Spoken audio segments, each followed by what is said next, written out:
அவர் சாட்சாத் அருணகிரிநாதருடைய அவதாரம் தான். ஏன்னா அவர் குழந்தையிலேயே கவி பாடும் திறனை பெற்று விட்டார். சின்ன வயசுலயே, அது மட்டும் இல்லாம சின்ன வயசுல தேவர்கள் போறதெல்லாம் அவர் கண்ணுக்கு தெரிஞ்சிருக்கு. அவருடைய விவரம் தெரியாத வயசுலயே இந்த ஆத்மா முருகனுக்கானதுன்னு சாமி முடிவு பண்ணிட்டார். வளர வளர வளர ஒரு சாமியினுடைய கால் அளவை சொல்லி முருகன் செருப்பு தைக்க சொல்லி இருக்கிறார். பாமன் சுவாமிகளுடைய கால், அதை கேட்டு அழுன்னு அழுகிறார் பாமன் சுவாமிகள்.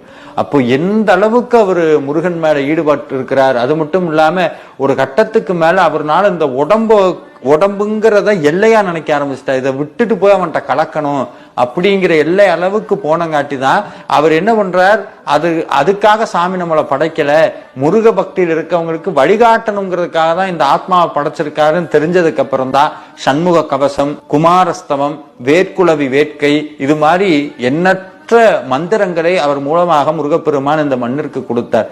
இதுல ஒரு அழகான நுட்பம் என்னன்னா, அருணகிரிநாதர் எழுதுறதுக்கும் பாமன் சுவாமிகள் எழுதுறதுக்கும் வித்தியாசத்தையும் கண்டுபிடிக்க முடியாது. ரெண்டும் ஒரே மாதிரி இருக்கும். அப்பதான் என்னன்னா அது அவருடைய அவதாரம் தான் இவரு அப்படிங்கிறது.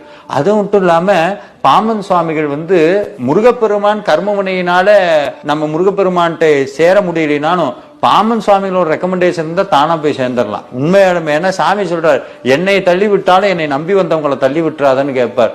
அப்ப பாமன் சுவாமிகள் கிட்டத்தட்ட முருகப்பெருமானுடைய பிரதி அம்சமாவே இருக்கிறார்.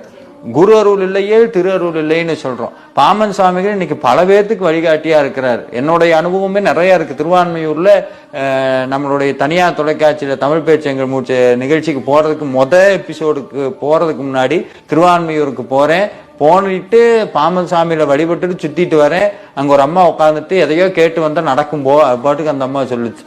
அது ஒரு பெரிய தைரியம் கொடுத்தது.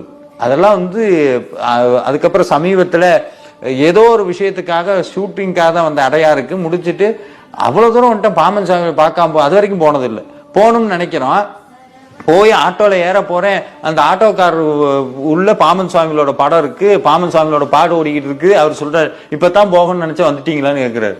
எனக்கு அதெல்லாம் தூக்கி வாரி போட்டுருச்சு. அப்ப என்னன்னா சுவாமி இன்னைக்கும் நடமாடக்கூடியதா இருக்கிறார், நடமாடும் தெய்வம்.